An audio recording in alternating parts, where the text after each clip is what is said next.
ये हुई ना बात। सुरसुराते हुए चाय की चुस्की का आनंद ही कुछ और आज तो चाय में कुछ अलग ही मजा है। कुछ और लोगी तुम?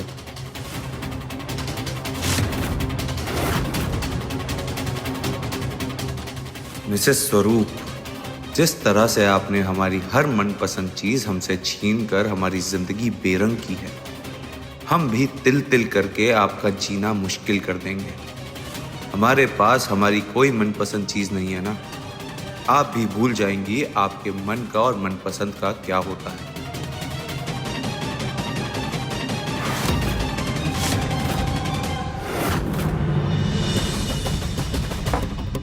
अरे मिसेस स्वरूप, ठंडी हो जाएगी, चाय पीजिए।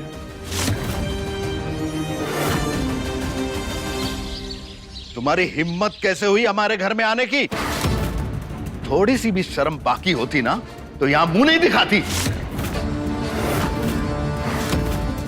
बोल रहे हैं बर्दाश्त से बाहर हो चुका है हमारी, तुमसे कोई बात नहीं करेंगे हम।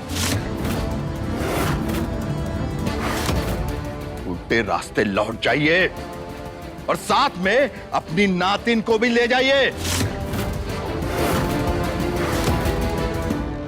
मम्मी, अच्छा होगा कि आज ही लोगों का तमाशा निपट जाए। हम भी यही चाहते हैं बिटिया, लेकिन ये तमाशा इतना आसानी से नहीं निपटने वाला। नानी,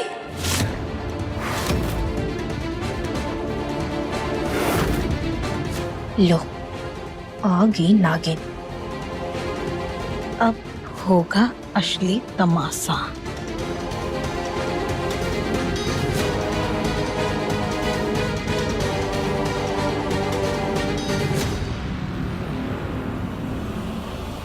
ये क्या कह रहे हैं बाबा जी? आप हमारी नानी के साथ किस तरह बात कर रहे हैं? वाह, उल्टा चोर कोतवाल को डांटे। तुम हमारे घर में घुस सकती हो और हम तुम्हारी नानी को अपने दरवाजे से लौटा भी नहीं सकते।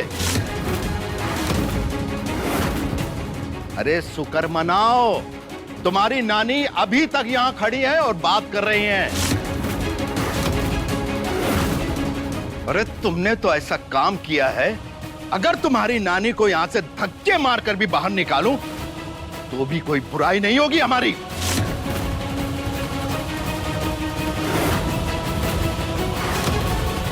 यशवंत स्वरूप की चौखट पर इज्जतदार लोग आते हैं। अरे किस्मत फूटी थी हमारी, तुम जैसे दो कौड़ी के लोगों को मुंह लगाना पड़ रहा है। और ऐसी लड़कियों से हमारा कोई सरोकार नहीं जो मर्दों से बराबरी करना चाहती हूं। आप तो मानते हैं कि औरत कमजोर है, मर्द की बराबरी नहीं कर सकती, लेकिन हमारी कोशिश से आपको डर काहे लगता है? बराबरी कोई जुर्म नहीं है पापा जी, लेकिन कोशिश करने से रोक देना ये गलत बात है। सत्या चुप, एकदम चुप, आगे से एक शब्द नहीं। जो मुंह में आता है वो बोल देती हो ना। एक तो इतना बड़ा कांड कर दिया और ऊपर से जवान लड़ा रही, और वो भी मालिक से। ये सब कहाँ कर दिया सत्तू? कहाँ जरूरत थी? अरे कहाँ सोच रही थी? अरे अभी तो हम साथी की शादी से परेशान थे, उतने में तुम। अरे तुम एक बार भी नहीं सोचे तुम्हारी इस शादी से तुम्हारे परिवार, तुम्हारी दीदी पर क्या असर पड़ेगा? बोल। हमें सहारा दिए, बहुत एहसान है इनके हमारे ऊपर। और तुमने एक झटके से इनकी और हमारी इज्जत मिट्टी में मिला दी सत्तू।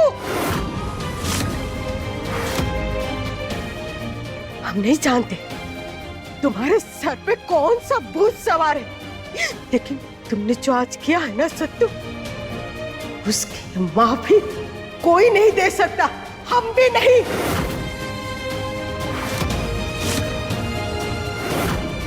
अरे सत्तू, तुम्हारे बाबा, तुम्हारी दीदी, हम, अरे तुम्हारे नानी किसी को भी मुंह दिखाने लायक नहीं थे।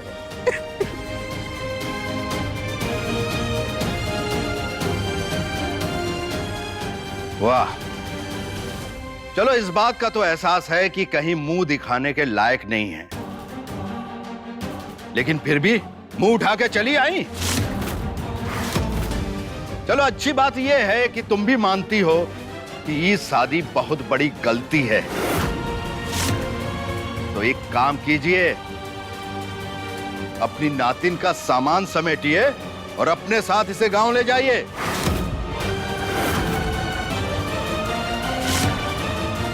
क्योंकि हम इसे बहू मानते ही नहीं हैं और ना कभी मानेंगे। और ये तमाशा यहीं पे खत्म कर दीजिए। पापा, पापा, आप ही क्या बोल रहे हो? हमारे बीच में बोलोगे तुम? अरे अभी भी मौका है, समय है, अपनी गलती को पहचानो, वरना जिंदगी भर सर पटकते रह जाओगे विक्रांत। पापा, हम आपके बीच में कैसे बोल सकते हैं? हम तो खाली इतना बोल रहे हैं कि सत्या हमारी धर्म पत्नी है, और आपने ही तो हमें रिश्ते नाते की कदर करना सिखाया है।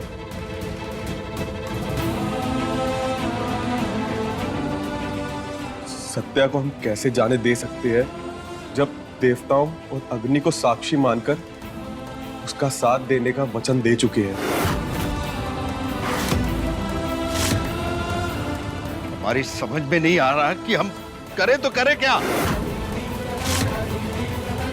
अरे बेवकूफ लड़के, एक रिश्ता जोड़ने के लिए तुम अपना बाकी का सब रिश्ता तोड़ रहे हो।